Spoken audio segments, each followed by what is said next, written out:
All right, we're back. We're gonna do some more shoot the ship, I guess. Now here's the thing. I have all of these challenges done, but I still haven't done any of the general kills. I probably never will, to be honest, but I guess we could do SPR now.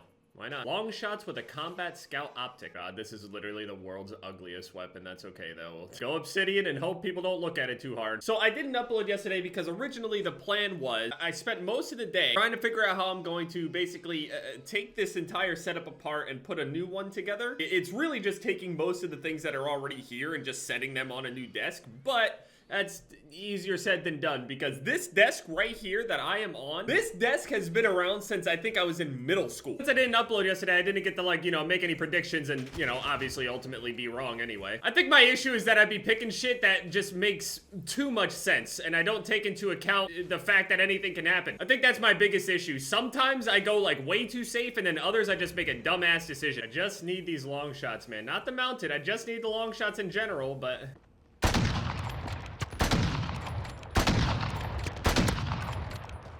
Okay, yeah.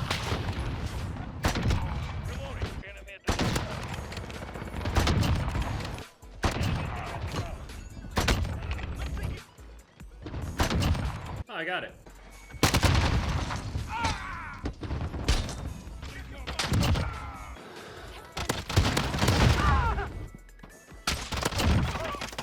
Stop using dude!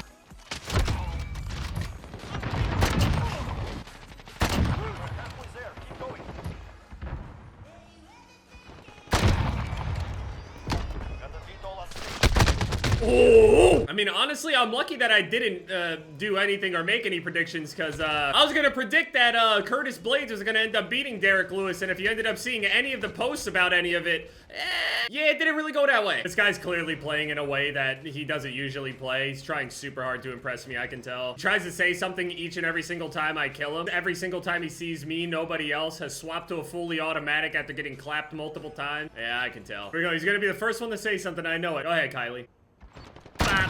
An ultra negative doing anything he possibly can to play in like the most aggressive way possible just to kill me. Dude probably hit stop recording on each and every single emblem. So apparently the emblem doesn't necessarily show up as soon as you unlock it. Never heard of that before, but yeah, apparently it ends up showing back up later and is there. But so next we got quick scope kills in general. I do have the 2000 kills with it. That's cool, but that's because the SPR came out much later than the other weapons. A lot of the other weapons I had already completed before a lot of these challenges even came out, so just need a quick scope. All right. Oh, finally, shipment. Yes. Well, I originally, in my mind anyway, before the entire thing started, I had picked Curtis Blades to beat Derek Lewis because I felt like you know, Curtis Blades, he's a big ass dude. He's able to knock people out because, I mean, he's huge. That's just the simple physics here. And he has a great wrestling pedigree. He even says himself when he's like following game plans and all that stuff, like, hey man, sorry about the wrestling, but it's my time. I'm, you know, I'm doing this, I'm doing that, I'm doing what I gotta do. Which I respect, I really do. Usually people like that got that real championship mentality. They're not just like saying certain things and then just, you know,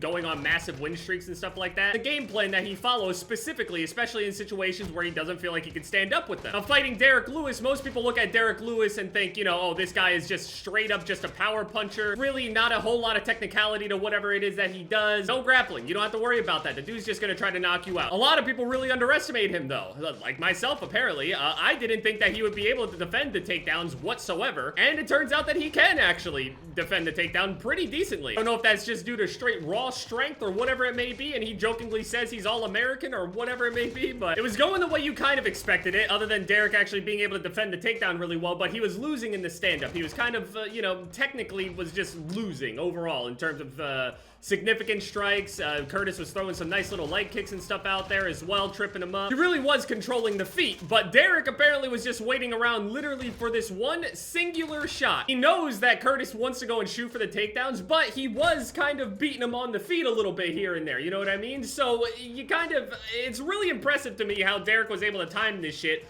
but basically he was losing in significant strikes, I believe like 27 or 28 to 3.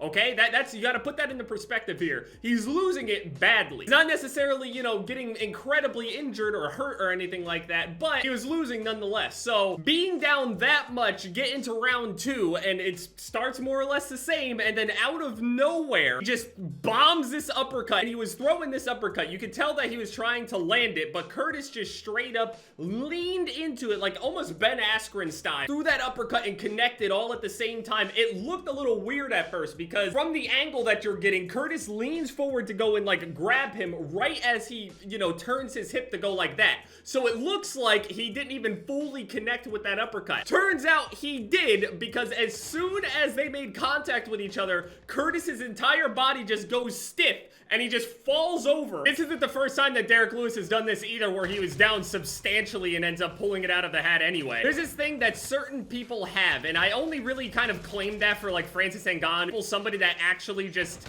they have this thing called fuck you power. Stylistically and technically, Francis Ngannou is not a better striker than Rosenstruik. And we all ended up seeing, you know, what happened there. You don't know what happened. Basically, Francis comes out and just basically decides that kickboxing isn't real. Just straight up fuck you power. And he runs forward just winging windmill punches. And in the process of him swinging like this with his massive nuclear arms and fists, Rosenstruik was able to counter him in the middle of that entire process 3 different times. Hit him in the chin twice, leg kicked him, and still got knocked out in the middle of that. In the technicality, like when you put it in slow motion, it looks like Rosenstruik got the better of that exchange until inevitably one of those landed for Ngannou. He threw like 4 or 5 winging hooks and just one of them connected. It didn't matter. Kickboxing is not real. Oh, you're gonna counter me? Well, I'm literally just gonna walk through, face tank it, and kill you anyway. I'm starting to think that Derek Lewis also has fuck you power. It's not that I never doubted it. I always just kind of put it like a level, like a grade below Ngannou level of power. But now, I don't know. I saw some people complaining about the follow-up shots because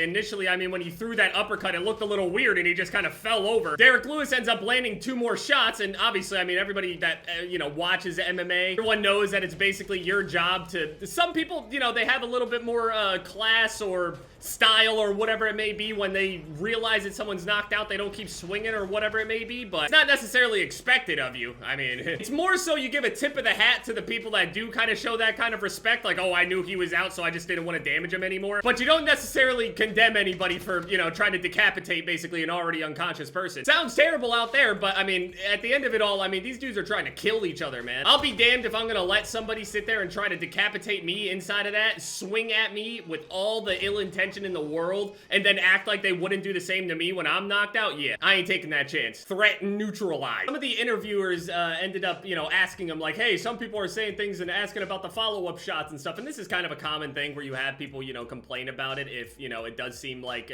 for whatever reason people are upset about it. And he basically answered in the calmest way possible, like, dude, I don't know if that dude is gonna end up you know, just sitting up like the Undertaker or what. It's my job until the ref pulls me off. I mean, we've all seen like the Masvidal knockout and stuff, right? It was a very similar one, you know, a hard knockout. He knew he was out, and then he threw extra punches in there, and people asked him about it, and he said it one of the best ways. He's like, man, it was super necessary, but have the ref pull me off. Until then, I am swinging. You think that shit is bad? You guys should have watched Pride. Some of they'll straight up be head stomping people that are already unconscious, throwing knees at their already broken faces. Like, dude, but last night I was supposed to take this whole desk apart. I tweeted out and everything and let everybody know that's what I was doing, and I ended up finally bringing all of this stuff inside. And basically, it's gonna be like 2 giant desks put together, like a big mega desk. Like, virtually nothing to do. I mean, after all, I'm just playing Shipment here. I got nothing else to do other than just hope and wait for this whole update to come out and fix my Warzone anyway. That's what most people are waiting for. Most of the people that play Warzone and stuff, kind of a low point at the moment. Apologize for not having any real goal here, but what was that? I watched yesterday the